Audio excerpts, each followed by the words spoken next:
Okay, thank you. I'm thrilled to be here. I'm Frankie Engelking. I'm a health educator by training, and I'm currently the Director of Student and Community Wellness at the McLean School, not far from here. This is really an honor for me to be here. My daughter graduated from Holy Cross.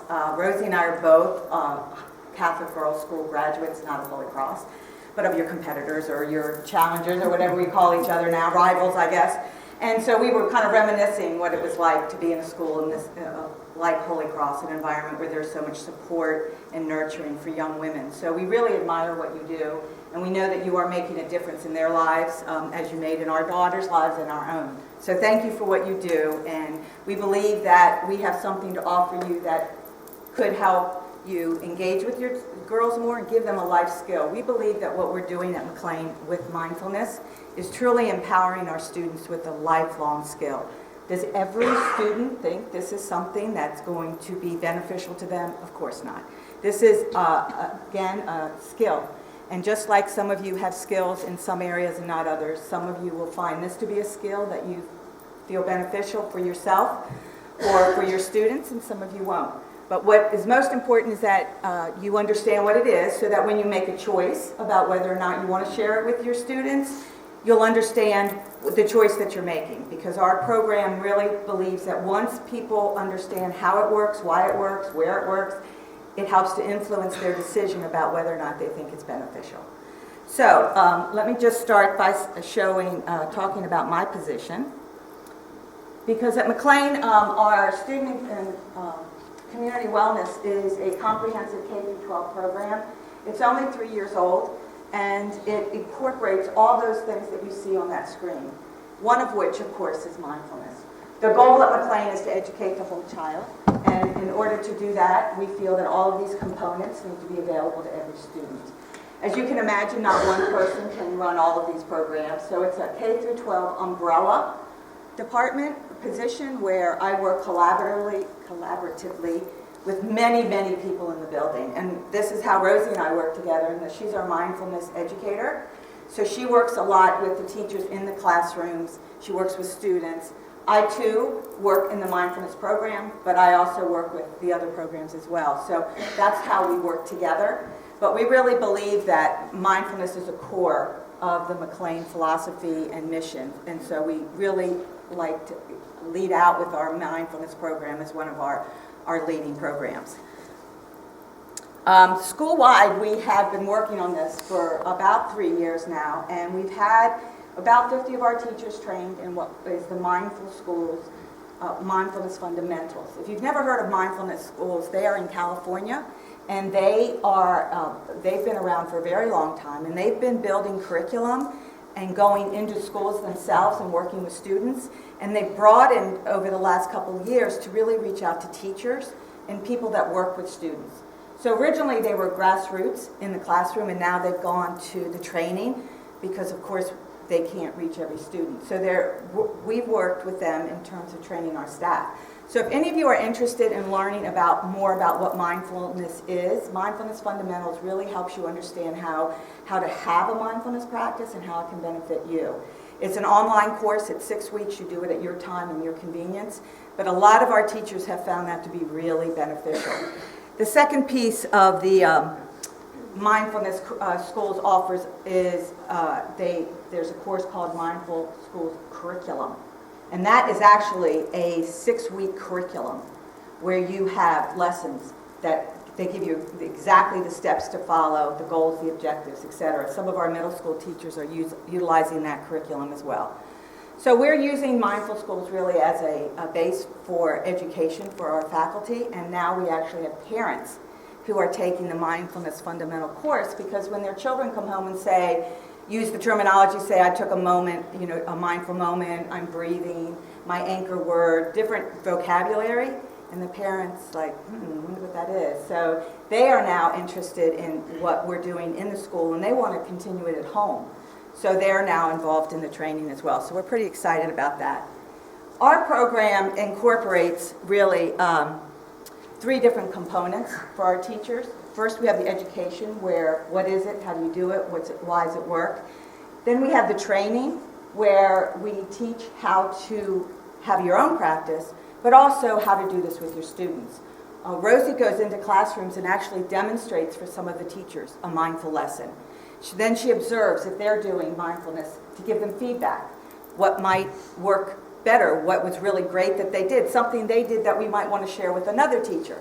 And then resources. We are collecting resources all the time. I encourage any of you that are interested to check our website. We have lots of the resources on our website that we use. And of course, Mindful Schools always has a tremendous amount of resources. So this is a role that we play to encourage and support our teachers in doing mindful lessons in their own classrooms. And then the third piece of our program, we have the education, we have the training, and then we have the practice. Mindfulness being a skill has to be practiced. It's something that you do. It's like the muscle for your brain, is how a lot of people describe it. So any other muscle you're going to build, you're going to work out. You're going to work that muscle. And mindfulness is a workout for the brain. What we know about mindfulness, and I'm going to show you a brief 2-minute video about how it changes your brain, but we know that MRIs and brain scans are actually showing a change in brain structure through the practice of mindfulness. And I will explain that in just a minute. But we offer our faculty every Monday morning the opportunity from 7:40 to 8 a.m. to meet together, all volunteer, just whoever would like to drop in. We have a room where it's quiet, we have music, we start together at 8:40, and we just do what you did here, only we do it for 20 minutes. And then you go about your day. So our goal is to help our faculty create their own practice as well as start their week off in a mindset of peace and tranquility, control. And this is going to be, I think, a lot of you are going to be surprised at how much science is in this practice, and it's not just Zen, and it's not just about meditation. Our teacher-to-teacher support we offer once a month. So what this means is any teacher in the building that's either doing mindfulness or might be interested in doing mindfulness is invited to drop in from 3:30 to 4:30. We feed them, which always helps. So come in and have a snack, have a drink, and talk about what you're doing in your classroom or what you would like to do, or we share new resources we have. It's just a way to keep teachers talking to teachers, because when you start doing this, what you'll find is that you have thoughts and feelings and questions that it's really nice when you have a peer that you can share those with or talk about it with. If you don't have a mindfulness educator in the building, you become one another's support. So we offer this once a month to our faculty. Our parents are, as I said, interested now in being part of the program because they want to continue at home what their students are learning. We're also hearing from parents that they see a difference in their children, and they want that for themselves. I love the story of a mom who has a first grade student, and the mom was upset about one day, and she and her husband were kind of, she said, I swear we weren't fighting, we were just talking loudly. And their first grader came in and said, why don't you take a moment and just breathe? And the two of them kind of looked at each other like, oh my goodness, like how did we miss that ship? But because that's what she's taught at school. When things start to ratchet up, when emotions start to grow, okay, let's just take a moment, just take a breath, let's breathe. And so that's a very important word in mindfulness, is breathing. Breathing, focus, awareness, and non-judgmental. Very important word because we're so hard on ourselves. So we're excited about our parent program and that they are becoming more and more involved. Basically what this is, 25 of our parents are currently enrolled in the Mindfulness Fundamentals course, and so we're excited about that growing as well. One of the strategies that we teach our students is called mindful eating, and it's just about slowing down, actually tasting what you're eating, feeling what it feels like in your mouth, just taking a moment or two to experience the food before you swallow it. Because a lot of us eat lunch and then someone says, what'd you have for lunch? You go, I know I ate. I'm not really sure what I ate. Or what'd you have for dinner? Oh, that was so long ago, I couldn't tell you. So mindful eating is just the process of focus, awareness, breathing while you're eating, and experiencing the moment. So we are teaching parents the same skills that we're teaching their children. Rosie and I have been doing a lot of mindful classroom trainings to groups like yours. We've had people come to McLean as well, because this is something that we feel teacher to teacher is really a good way to learn about it. If it comes from too far in the ivory tower, it often gets lost in translation. So we're offering a lot of workshops at McLean. We're also we did the National NIAS, who is really involved now in promoting mindfulness. It's coming from the national level. AIMS is the statewide area independent middle schools, and they are promoting mindfulness as well. We just did a workshop at their seminar, and we've done them at McLean for our parent group. I don't know if any of you saw it. We were lucky enough to have NBC come out and film one of our students and a couple of our educators talking about mindfulness in the classroom. And what we found were, again, parents who saw this and said, I want more of that information. I want that for my child as well. So the information is really spreading. These are the states that we've had either calls from about, what are you guys doing? We'd like to know more about it, or they've come and visited us. We're hoping that we can do a couple site visits to some of these places. We would love to go to, as you can imagine, Hawaii maybe, or Australia. It would be nice to go on a field trip to visit some of our friends who are doing mindfulness. But I share this with you to give you an understanding of the breadth of this program and how much is happening in the field of mindfulness and education. This just is a couple teachers that came to visit us. And, okay, so now, why do it? Why do you have to do this? Would any of you be willing to give me an answer to that question? Why do mindfulness? Yes? To relieve our students' stress and our own stress. Great point. Great. I'm going to come back to that, because you made a really important statement. Okay? Anybody else think about why do mindfulness? Helps us lead healthier lives. Okay? And you're exactly right, and we're going to go through exactly how that works. Okay? So, if we talk about mindfulness, a lot of times people connect it to Buddhism, or they connect it to meditation, or they connect it to a form of spirituality that makes them uncomfortable, so they don't want to go near it. Mindfulness is not a religious program. It's not part of a religious sect. It is a science-based program. And it comes from meditation-based stress reduction, which was developed by John Kabat-Zinn. So if you ever want to find out more information about how this program came to be, this is the person you want to look up. We've had parents challenge us about exposing their children to this program because they say, we don't want them in a religious program, we don't want them in a spiritual program. So this is what we do. We refer them to this gentleman and say, this is where the research is, this is what you have to see. Because what he did was he took the information about the benefits of meditation, but he also collected the science. And so what he does now, by his meditation-based stress reduction, is now shows the physical benefits through the brain, through the body, through the systems, how the breathing and focusing helps the body heal itself. This is now being taught in medical school. This is taught in a lot of different treatment programs. It's used with addictions. It's used with anxiety, depression. So it has a lot of physical and mental benefits, and it is controlled by the individual, which makes it really a beneficial event for that person. Once they know that they can sit and help themselves decrease a craving, decrease their anxiety, decrease a negative thought, they have a sense of control, and it really helps to propel them into healing themselves with their healthcare provider. Okay, so what does this mean? I keep talking about the brain. What really happens in the brain? Through brain imaging techniques, we are revealing that ancient practice can profoundly change the way different regions of the brain communicate with each other, impacting how we think and how we feel permanently. What does that mean?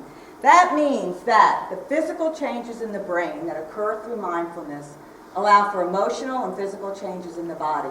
These areas of the brain are all affected by what you just did in here. By focusing, breathing, being aware of the moment. You took all those thoughts about what's waiting to be done and that you didn't do and what you should have done, put them out there and focus now. These are every part of the brain that you see up there is affected. Let's start with the amygdala. Your amygdala is your fight or flight center. It is what is screaming at you when you're worried, scared, anxious, when something is wrong, and you feel that pulsating in your chest, and you feel that pulsating in your head. That's your amygdala screaming at you. And that shuts down the part of your brain that helps you think logically, rationally, and benefit, consequence. That part of your brain is shut down. Think of it as a volume button. As the amygdala goes up, the rational thinking goes down. So, the amygdala is kind of hijacking thinking. Think of a student, the last student that you worked with or saw in your classroom, that you could tell was like in that snowball effect. It's getting bigger and bigger, and and you're trying to say to them, just calm down, just listen to me for a minute. But they can't, because they're on that roll of it's so awful, it's so terrible, it'll never be right, it'll never work, my parents are going to kill me, the snowball, and it keeps getting bigger and bigger. That is their amygdala taking over. So in that state, their amygdala is screaming at them, and all that logic they have is unavailable. With mindfulness, you can help that amygdala to physically get smaller. The connection between the amygdala and the rest of the brain gets weaker, with the connections between the areas associated with attention and concentration. Not that either of those have anything to do with learning, right? So then if you look at the prefrontal cortex, this is where we have our awareness, concentration, decision making. This actually gets thicker as people practice mindfulness. So the ability to access all that knowledge you have, all those resources you've given your students, the ability for them to be able to say, it's going to be okay, this happened before, it's going to be all right, my parents aren't going to kill me, they're going to be mad, but the logic, the thinking that helps them make a better choice when they're anxious or upset. I often think about road rage. When people are driving and their amygdala is screaming at them, they are doing some of the most bizarre things. Because when we hear it on the news, we go, how could somebody even do that? What's wrong with them? They're crazy. How could they jump out of their car with, a crowbar and go after somebody? That's insane. Well, their amygdala was in total charge and their prefrontal cortex was down and out. Because rationally, there's nothing about that made sense to them. But when the amygdala is in charge, it does make sense. So road rage is a very good example of what happens when the amygdala is in charge. What we want is for the prefrontal cortex to be in charge. And that's really important with learning. The hippocampus is the site of self-awareness, compassion, introspection, and memory. Colleges are now saying that the students we are sending them are not prepared. They're not prepared to be thinkers. They're not prepared to be reflective thinkers. They're not prepared to do problem solving. They're used to a question and an answer, but they don't understand the link, or they don't understand the emotion or the human nature, humanness to an issue or a problem. In terms of solving it, they just go with a quick answer. Got to Google it, right? But that's a skill that we need as adults to have to survive in the world. And what we're finding is that more and more students are not developing that skill and going to college and finding that it's a huge issue in the courses they're taking there. Neuroplasticity. This is where the brain's ability to organize itself by formatting new neural connections throughout life. So they can explain it a lot better than I can. This is only 2 minutes. And I hope this is something you might think about sharing with your students. Because if your students see this, they might understand also how much power they have. Whenever I work with high schoolers around this topic, I always say to them, this is your power. You have control. Because that's a very important word in high school, it's control. And so this helps them understand how much power they really have. So we're going to...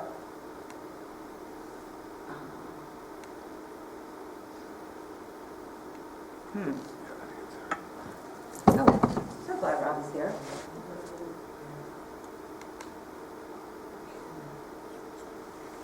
I need to come out of the PowerPoint? Yeah.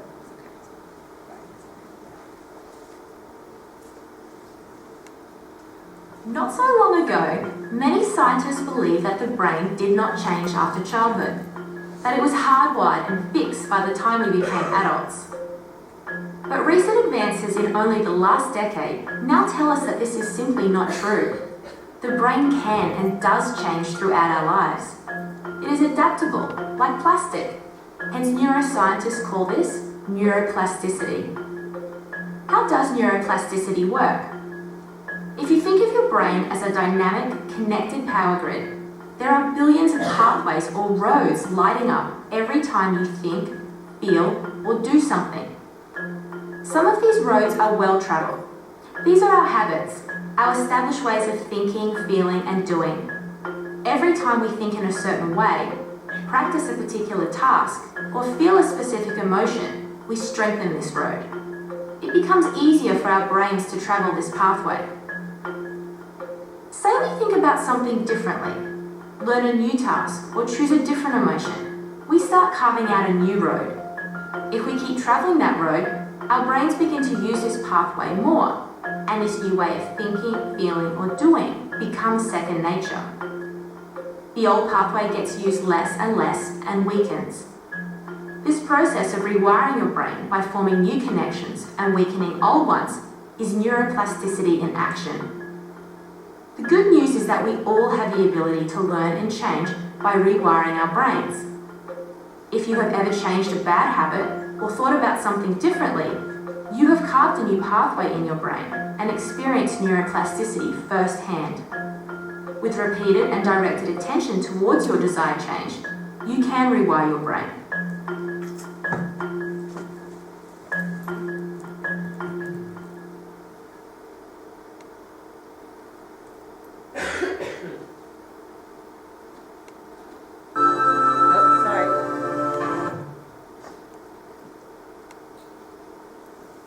So, is that something you think your students might be interested in seeing? To understand what it is that you're sharing with them? I know that when I teach a class of seniors every day, I teach a senior science elective. It's physiology, anatomy, injury, prevention, and diseases. And it's a hands-on class for students that want a non-lab science for their senior year. And we start every day with mindfulness. And as you can imagine, I get a lot of questions about it, and the whys and reallys, and do we have to, and we did this yesterday, but with time, they begin to understand it better and feel the benefits. And this is one of the videos that I show them at the beginning of the year because it really helps them believe that we are doing something that's going to benefit them. If we keep talking about the brain, executive functioning is a huge concern for a lot of our students. The organizing, the focus, the memory, the time management, integrating past experience with present action, behavior regulation, and metacognition. All of these things are part of what we describe as executive functioning. And for students who suffer from any of these in any degree, it has made a huge difference for them. We also have a group of students, 5th through 8th grade, that have been identified by their teachers or by the counselors, of students that are really struggling with this. And it's actually getting in the way of them being able to participate in the classroom because they're so distracted or they're so hyper or whatever the problem is. Even when the class does mindfulness, the fact that the group is so large distracts them. So we pulled them out. Rosie does a couple groups, which she's going to share with you in the morning, of these high-risk, we consider them high-risk students, but students that have a really strong, hyperactive component that really interferes with part of their day. Working in small groups, they are responding to this beautifully. And this executive functioning piece has really helped, has really been helped by their mindfulness too. So their teachers are now reporting back that they are seeing, now they get 10 minutes twice a week before school starts in a group of 5. And it is helping them with their executive functioning as well as their ADHD. So it's really been wonderful for us to see. Now your concern, and one of you mentioned your concern, are the health issues. How does this affect you or your students in terms of health? And how does it give you a healthier lifestyle? What we know about health is that cortisol is a stress hormone that is produced as the amygdala screams. And the louder the amygdala screams, the higher your cortisol level goes. As your cortisol level goes up, these are the things that you become more susceptible to. So when you're looking at all the things you don't want, or all the things that you see your students suffer with, look at all of the possibilities of health, of illness that are increased when your amygdala is firing and your cortisol levels going up. So this is what we want to prevent. This is why John Kabat-Zinn says you can use these skills to heal yourself. He doesn't mean exclusively no medical intervention, but he means that you have control. And for your students who are functioning daily and say, my life is fine, I don't have any problems, this is the time to do this, because we don't want these things to develop as well. We also know that as they leave your classrooms, they go off to college, all of these are big possibilities of things that can develop for them. So if you give them a skill, when they get to college, it can help decrease the possibility or probability of these things happening. Impact of mindfulness on student health. This is really what I think you came for, and I feel is really important to talk about. Depression, about 20% of our teens will experience teen depression before they reach adulthood. Suicide is the second leading cause of death for ages 10 to 24. More teenagers and young adults die from suicide than from cancer, heart disease, AIDS, birth defects, stroke, pneumonia, influenza, chronic lung disease combined. So it is really impacting a huge proportion of the girls that sit in your room. The risk for depression is higher in girls than in boys. So now we've even upped the ante here at Holy Cross, where your population is at higher risk just because of their gender. Mindfulness increases feelings of empathy, compassion, self-worth, and personal value. And what we know from treatment, medical treatment of depression, one of the components that is now part of medical treatment for depression is doing for others. Getting out of yourself, community service, volunteer work, that has now become an integral part of the treatment for depression. And this is why. Because when you get out of yourself and do for someone else, it increases these feelings. But you can't do that if your mind is racing. If you're feeling inadequate, if you're feeling lesser than, if you're feeling worthless, you don't have the energy or the mindset to help someone else. So through mindfulness, students begin to build a sense of self-worth, of self-control, and are now more available to do things that we know directly impact them in terms of helping them to feel more beneficial, more useful, more grateful for the lives that they have. Anxiety. I think all of us can say anxiety has at some time in our own lives played a role in terms of decision making or how much we enjoyed or didn't enjoy an event. Students included. And for college students, this is one of the things that college students talk about derailing them. The anxiety is so bad that they can't take it, or they don't go to class, or they don't leave their room, or they self-medicate, which we don't want that either, because we know what that looks like. So, anxiety. A national survey of adolescent mental health issues reported that about 8% of teens between 13 and 18 have anxiety disorder. That's a disorder, with symptoms commonly emerging around the age of 6. However, of these teens, only 18% receive mental health care. Where are the other 82%? Are they in our classrooms? A lot of them are. They're maybe not diagnosed. They may not have a medical intervention, but they experience anxiety to the point that it is impacting their life in a negative way. Mindfulness breathing lowers the heart rate, it improves circulation, and it quiets the what-if thoughts. And this is really critical because that's what does the snowball effect, the what-ifs. If you've ever known anyone with a phobia, Dr. DuPont, who used to run the Center for Behavioral Medicine, who treated phobias, used to call them the malignant what-ifs. Because if I'm phobic of an elevator, I stand there and I say, but what if the door shuts and doesn't open? What if the bottom falls out? What if I get halfway between floors? What if? And I never get on that elevator. So his treatment was about helping them to quiet those thoughts, the what-if thoughts. And that's what mindfulness helps to do as well. It helps you to focus on the moment, in the present, in the moment. So those what-ifs, you can quiet them. And that is huge when someone is anxious about something that's coming or they're happening or they're involved in, particularly around things like Rosie will talk about, test taking. The anxiety around tests derails a lot of our students. Lack of sleep. I'm sure you all see all kinds of side effects of lack of sleep. We know that the county changed their start times because of this.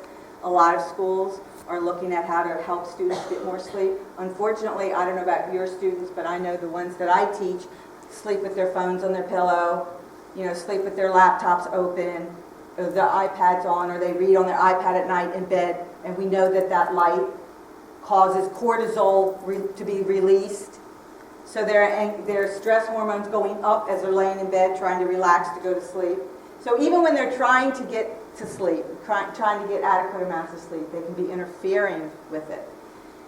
All of these things I'm sure you see, and they all are affecting their health. Mindfulness improves the ability to fall asleep, to stay asleep, and to reach a deeper, rapid eye movement sleep state. And that's where healing happens. That's when you wake up rested. You've been into a rapid eye movement sleep. A lot of students with anxiety talk about falling asleep, but that they can't stay asleep. They wake up in the middle of the night and they can't get back to sleep. One of the strategies that Rosie's going to share with you is body scans. And body scans work really well, and students can do them laying in their bed at night. We do them in the classroom just to teach them how to do it, but then at night when they can't get to sleep or they wake up in the middle of the night, they can start with their toes and relax all the way up. And I've had many of students say, I never get past my knees. I fall asleep. So we know it works. We help parents learn how to do body scans so they can help their children when they put them to bed to help them relax.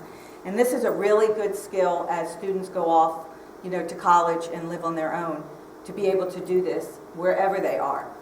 It goes with them. So lack of sleep is a huge concern. The fourth R in education is reflection, and that goes back to feelings of empathy, feelings of compassion. Scientific research shows that how a person reflects internally will shape how he or she treats himself and others. Being mindful can alter the brain's ability to create flexibility, self-observation, empathy, and morality. Some of the exercises that we do are heartfelt thoughts we send out. We do gratitude exercises. We do a lot of different exercises that help to get students to feel that reflective thought, that feel that gratitude, to experience it. Because when you experience it and you really sit with it for 20, 30 seconds, it makes a huge difference. And so we really know that through a lot of the curriculums, we're not giving them as much opportunity as they need to be able to really sit with those feelings and to see them in other places and how different things relate to each other around empathy. And it's important for students to understand that they have the power, again, to do this.